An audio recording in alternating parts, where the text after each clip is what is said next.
Mommy. True. Hey everyone, welcome back to the Rowe Family channel. Today I'm here with 3 of my beautiful daughters and we're having a family discussion. So let's go, let's start. Okay, so I have a few questions for us. I'm gonna start with number 1. First question is, do you believe a person can be born evil? I'm gonna start with Jamie. Direct that one to you.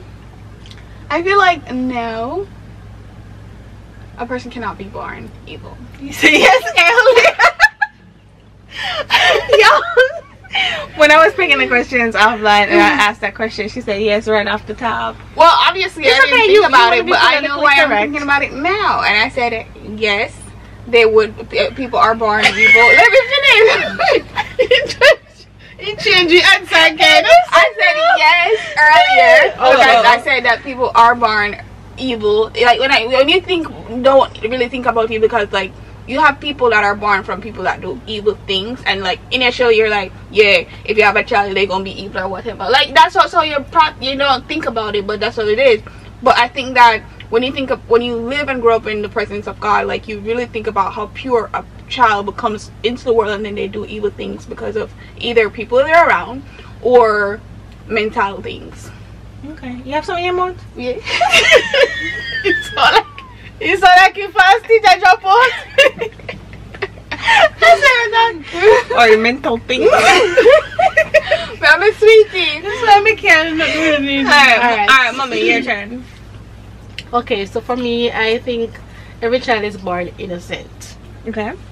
But by growing around certain type of people, they can become evil, because kids are like sponges. They suck up things and they emulate the people around them. So okay, so yeah, I think kids are born innocent. I don't think kids are born evil. Okay. What about you? I want to say no, nobody's born evil. It's really just, you know, as you guys said, like your environment or whatever.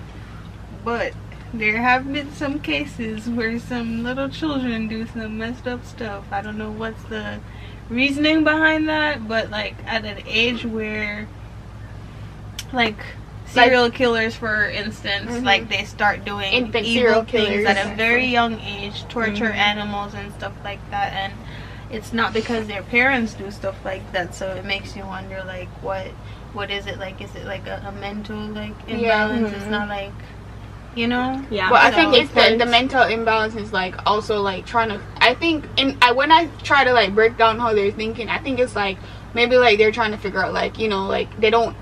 Certain kids don't know about pain, and I think when you like you see like how they have the videos where kids like put their hand on the fire and you know they. So like, you're saying like they scream, they experiment, and the experiment is very extreme because like you burn somebody by, you know, they're just like, oh, dang, maybe I shouldn't have done that, but then they're not thinking about it like that. It's like, oh, let me try again to see how bad it can get. You know what I mean?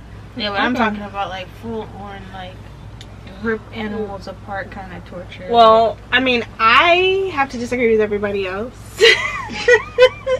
I definitely think that there are people that are born evil. I don't think that this is necessarily aligning with, you know, biblical text. Genetics. I do believe that some people are born that way. I mean, on the point of what you said about serial killers, there's been a few studies that show that like their brain does look different than ours, and we don't know if that happens over time, but there are kids that do some very evil things like you said, and then I just don't feel like some of that stuff has to be nurtured. I think that the nature versus nurture conversation is really important, because you could have 2 children that are genetically the same, which they've done studies like that before with twins.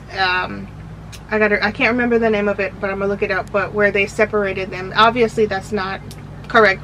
That's not something we could do now in 2024. But separating them, they're living with completely different families and seeing how they turn out. And the environment does play a part, but who you are already has a lot to do with who you become. And I think that sometimes people are just born like that.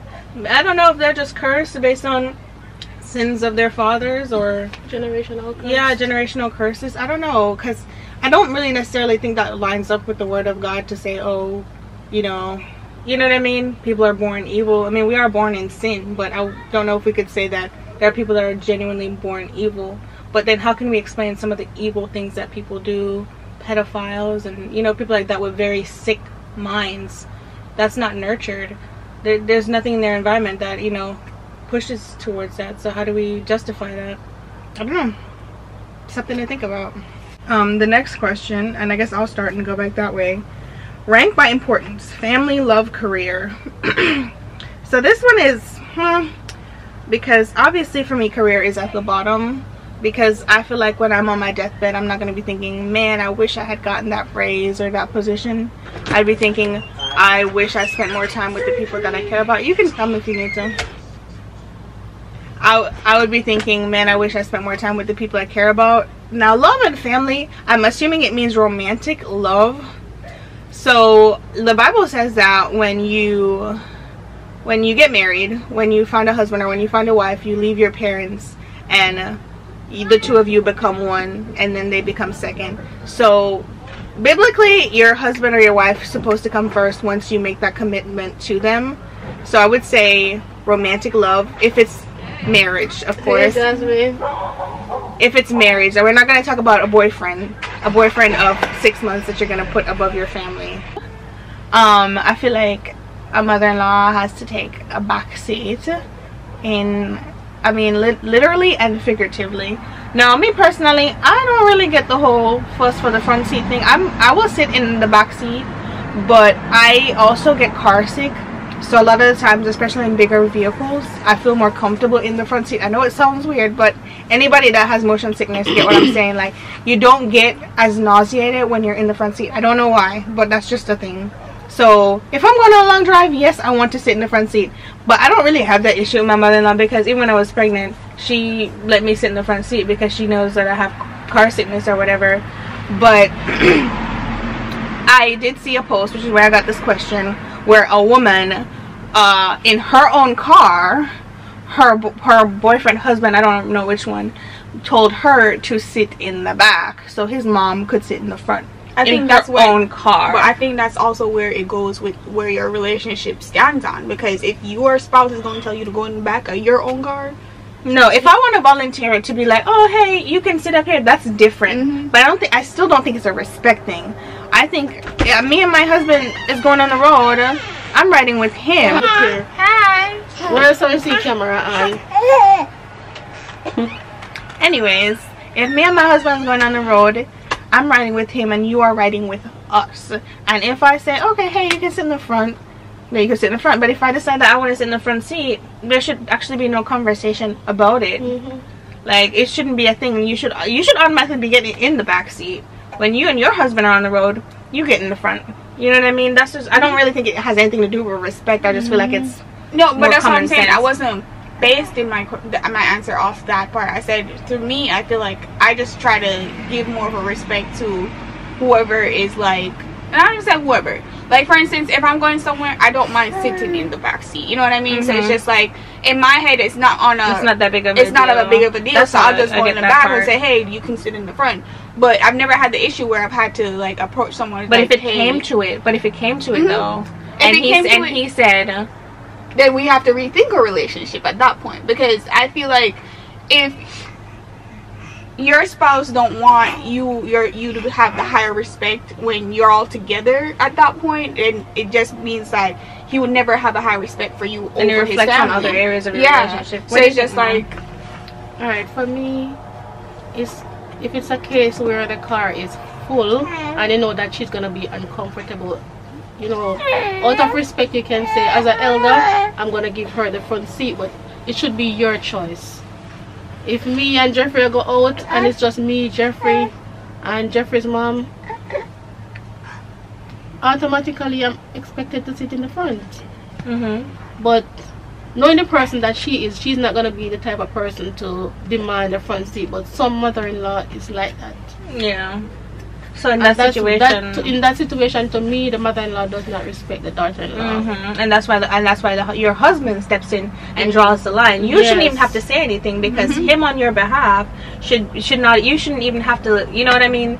Say anything. He should be like, Ma, this is how this is gonna go, and mom goes with the flow, or she doesn't. You got anything to add to that, Crystal? I just feel like when you're in a relationship, especially like a married couple, I'm sitting with my husband, whether that be in the front or in the back. If somebody else is driving, we're sitting together in the back. Yeah. And if you're driving, I'm sitting with you in the front, unless I just don't feel like sitting in the front and I say, hey, you go ahead and sit in the front, because I hate driving and I like being chauffeured around. So sit in the back, I have no problems, especially on a road trip. Let me lay down in the back and eat snacks. Now, if I feel like sitting in the front, I'm gonna do that. You don't get to demand the front. Yeah, it's the demanding and but the imagine demanding somebody in their own vehicle. Yeah. Now that's where I'm just like, y'all can both get out and walk. Even if it's like it's not my vehicle and it's your vehicle, it's my still, husband's vehicle. Yeah, but the audacity my to even husband. yeah. I'm sitting next to him. And what's his be is driving mine, so. around. Like when you're in a relationship with somebody and y'all driving somewhere, they holding your hand while they're driving and stuff like that. Like it's just, you know. Yeah, and it's a form of intimacy. Just being together, just sitting together. Your partner, like, yeah. But if I don't feel like doing all of that, and I want to say, you know, mother-in-law, if you want to sit in front, but I don't see what the fight is about, and like it's and making it a thing. It has nothing to do with people respect. always talking about, oh, these young girls are disrespectful. They don't want to let the mother-in-law sit in the front seat. It's a seat. It's over not it. that serious. Get your own right. Get over it. Now, if it's her car and she want to sit in the front and he's driving us in her car, that's different. That's fine. But I mean, even at being the mother-in-law, I'd be like, do you want to sit in the front, even if it is my car? It would be weird to have my daughter-in-law in the back and I'm up here with my son. Like, y'all aren't the ones together. Yeah. But there's a lot of mothers that have the weird relationships with their son. It's perfectly good. It's a good thing to be close to your sons and your daughters, but there's a line, and some people don't understand those relationships and the boundaries that come in them. So my next question kind of is very on the similar topic side. It's okay, who eats first? You're sharing dinner, or you have a limited amount of food. Who eats first, your husband or your children? Children. Start with you. Kids eat first. Okay. Children. Mother never feed me last. Crystal? Kids. Okay, so go ahead, Mom. You feed the kids first. Husband a big strong man, he can't wait. So okay, so a lot of people, which I get what they're saying. I'm gonna be the devil's advocate on this part, where they're saying, okay, he's the provider, he's the one that provides the food, but a real man, a real father, a real husband would not even, you know what I mean, you wouldn't have to choose, because they would want you to eat first, you and the children to eat first. A real man that's a provider is going to make sure that y'all are straight before he even, you know what I mean, before he even sits down. So if food's limited, children eat first, the youngest to the oldest, in that order for me.